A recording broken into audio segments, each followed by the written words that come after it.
गुरु जी का खालसा श्री वाहिगुरु जी की फतेह। जन्म साखी 10 गुरुओं की सूरज प्रकाश ग्रंथ साखी गुरु अमरदास साहिब जी की। भाई जग्गा निहाल हुआ। एक दिन भाई जग्गा गुरुजी के दर्शन करने आया। वह गुरु के सिक्कों को देखकर बहुत खुश हुआ और प्रार्थना की, सच्चे पातशाह जी, मुझे एक दिन एक योगी मिला था। मैंने उसको जब अपने कल्याण का साधन पूछा तो उसने कहा कि पहले घर बाहर स्त्री पुत्र आदि को सब बंधन रूप है, इनका त्याग करो, फिर मुक्त से उपदेश लेना। धन गुरु नानक। मगर उसके बताए हुए अनुसार मैं किसी वस्तु का भी त्याग नहीं कर सका। अब आप कृपा करके बताओ कि मुझे मुक्ति किस तरह मिल सकती है। धन गुरु नानक। उसकी श्रद्धा और प्रेम को देखकर गुरुजी ने कहा, यदि घर बाहर स्त्री पुत्र छोड़ने से ही मुक्ति मिल सकती हो तो फिर शहरों और नगरों में आकर साधु घर घर क्यों मांगते फिरते। गुरुमुख गृहस्थी में ही भक्ति स्मरण में अपना जीवन व्यतीत करके मुक्ति पा सकता है। धन गुरु नानक। गृहस्थी धर्म सबसे अच्छा है क्योंकि आप कमा कर खाते हैं और साधु संतों को अन्न वस्त्र देते हैं। जो साधु मांग कर गृहस्थियों से खाता है वह अपने जप तप की कमाई में कमी डालकर लेता है और अन्न वस्त्र आदि की सेवा करने वाला गृहस्थी उसकी कमाई से हिस्सा ले लेता है। धन गुरु नानक। हे भाई जग्गा, शरीर के साथ संतों की सेवा और मन से हरि की भक्ति करो। इस तरह शीघ्र ही कल्याण प्राप्त हो जाएगा।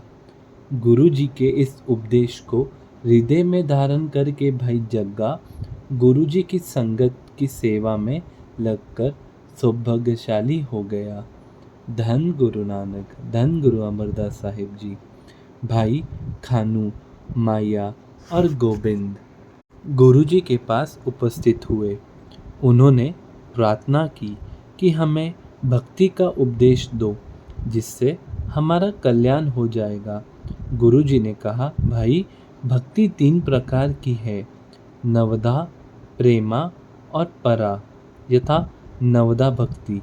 गुरु जी के वचनों को श्रद्धा सहित सुनकर हृदय में बसाना, कथा कीर्तन के द्वारा परमात्मा के गुण गायन करना, सत्य नाम का स्मरण श्वास श्वास करना, परमात्मा तथा गुरु के चरणों का ध्यान रखना अथवा संतों के चरण धोकर चरणामृत लेना, पवित्र भोजन करना और गुरु निमित्त देना, गुरु स्थान पर जाकर नमस्कार करनी और परिक्रमा करनी, धूप दीप और फूल माला चढ़ाना, परमेश्वर को मालिक और आपको सेवक समझना, अपने मन को स्थिर रखना, प्रभु के हुक्म को अच्छा संयम कर मानना, पदार्थों की ममता छोड़ देनी और सब कुछ प्रभु का जानना। इस नवदा भक्ति का एक गुण धारण कर लेने से भी उद्धार हो जाता है। मगर यदि यह सभी गुण धारण कर ले तो निसंदेह कल्याण हो जाता है। धन गुरु नानक। प्रेमा भक्ति।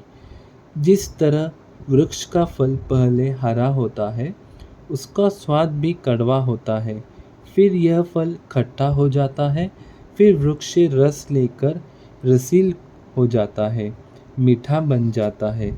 इसी तरह ही प्रेम भक्ति वाले पुरुष का पहले रोने को जी करता है, उसको अपने प्रभु प्रीतम के दर्शन की खींच पड़ती है।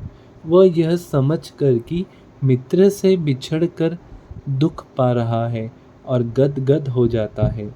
कभी परमेश्वर के गुण गाता है और कभी चुप धारण कर लेता है। इस हालत में ही इसके मुख का रंग सांवला हो जाता है। जैसे जैसे प्रेम बढ़ता जाता है तैसे तैसे खाना थोड़ा होता जाता है। रात दिन प्रेम में मस्त रहता है। मुंह का रंग पीला हो जाता है। जब सत्संग ज़्यादा हो जाता है तो पूर्ण प्रभु को ही सब जगह देखता है। इस दशा में उसके मुख का रंग लाल हो जाता है और शक्ति रूप मिठास उसमें आ जाती है। मन ज्ञान समय हो जाता है। धन गुरु नानक। पराभक्ति। उच्च अवस्था में पहुंचकर पराभक्ति उत्पा हो जाती है तो पुरुष सती चित आनंद ब्रह्म स्वरूप हो जाता है। यही कल्याण का स्वरूप है। इस प्रकार खानू, माया और गोविंद तीनों ही आनंदावस्था भक्ति को प्राप्त हुए। धन गुरु नानक। धन गुरु अमरदास साहिब जी। वाहिगुरु जी का खालसा, श्री वाहिगुरु जी की फतेह।